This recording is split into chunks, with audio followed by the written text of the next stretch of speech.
Pemirsa pasti sering mendengar istilah kutub utara dan kutub selatan. Secara geografis, kutub utara dan kutub selatan adalah daerah yang dilalui garis khayal 90 derajat lintang bumi. Secara sekilas, kutub utara dan selatan hampir mirip satu sama lain.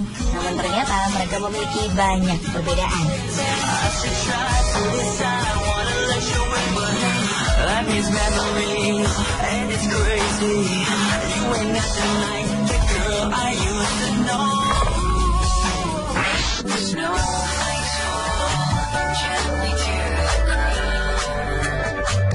Pada dasarnya daerah kutub utara adalah laut beku yang dikelilingi oleh tanah atau sering disebut dengan lingkaran Arktik. Sementara kutub selatan merupakan daratan benua dengan wilayah pegunungan dan danau berselimut es yang dikelilingi oleh lautan. Daratan di kutub selatan ini sering dinamakan benua Antartika. Benua Antartika mengandung hampir 90% es dari seluruh dunia. Karena itu benua Antartika jauh lebih dingin daripada Arktik. Temperatur rata-ratanya mencapai minus 49 derajat Celcius dengan suhu terdingin pernah terjadi pada 21 Juli 1983 sebesar 89,6 derajat Celcius. Saking banyaknya es di kutub selatan, Pangeran Muhammad Al Faisal dari Arab Saudi pernah berencana mengangkut 100 juta ton es dari Antartika ke negaranya.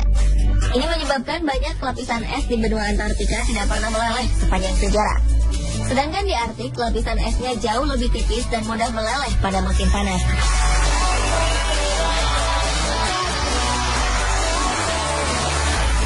Suhu di kutub utara rata-rata mencapai minus 34 derajat Celcius pada musim dingin dan akan lebih hangat di musim panas.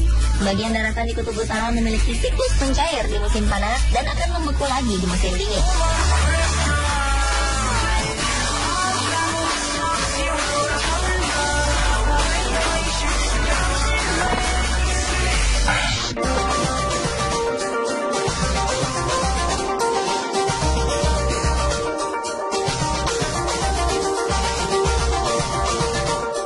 Hewan-hewan yang hidup di kutub selatan lebih bervariasi daripada hewan yang hidup di kutub utara.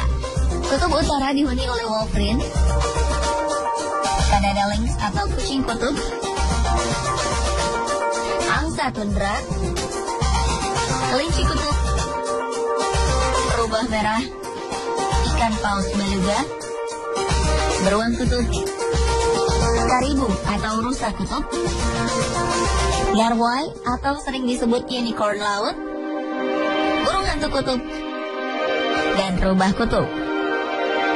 Di kutub selatan ada penguin, anjing laut, ikan paus, dan beberapa spesies burung laut. Beberapa hewan ada yang hidup sepanjang musim di masing-masing kutub, namun ada juga yang melakukan migrasi ke daerah lain yang lebih hangat di musim dingin. Penelitian dan penemuan hewan jenis baru banyak dilakukan di benua Antartika, karena setiap tahun pasti ada hewan jenis baru yang muncul. Variasi hewan di benua ini lebih banyak karena benua Antartika jauh dari jangkauan manusia yang sering memburu hewan-hewan langka.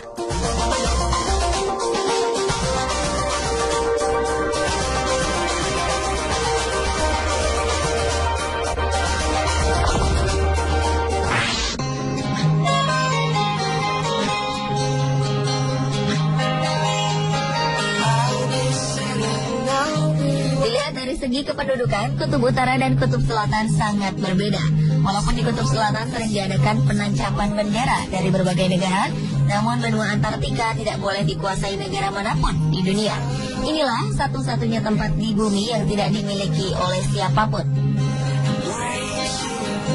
Hal ini dilakukan setelah tercetus perjanjian Antartika atau di Antarctic Treaty yang ditandatangani tahun 1959. Perjanjian ini melarang operasi militer, ledakan nuklir, dan pembuangan radioaktif di wilayah Antartika. Di sana hanya terdapat stasiun peneliti dari berbagai negara untuk meneliti ekosistem dan makhluk hidup yang tinggal di sana.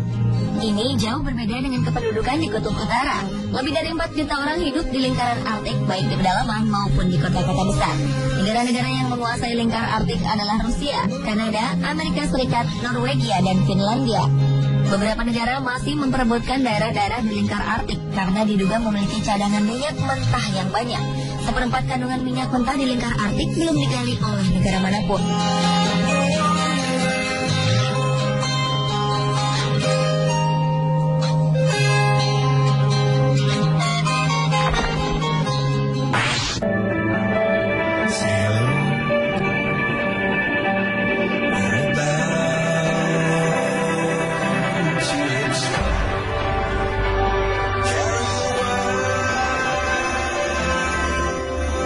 Update terbaru menyatakan bahwa kondisi di Kutub Selatan semakin mengkhawatirkan.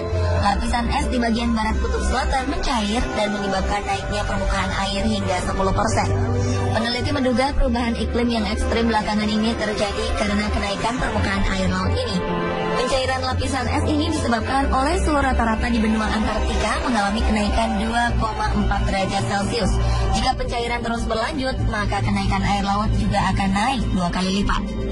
Kondisi di Kutub Utara lebih mengkhawatirkan lagi. Ilmuwan meneliti bahwa akibat pemanasan global, es di Kutub Utara dikabarkan meleleh sangat cepat dan diperkirakan akan habis dalam waktu 30 tahun. Para ilmuwan memperkirakan daerah musim panas yang tertutup es berkurang dari 2,8 juta mil persegi menjadi 620.000 mil persegi. Kondisi ini membuat pemerhati lingkungan mulai gencar melakukan kampanye penyelamatan lingkungan akibat pemanasan global. Berbagai peraturan pun ditetapkan untuk mengurangi hal ini. Salah satunya adalah mengurangi emisi karbon setiap negara dan penanaman kembali pohon-pohon yang habis ditebang.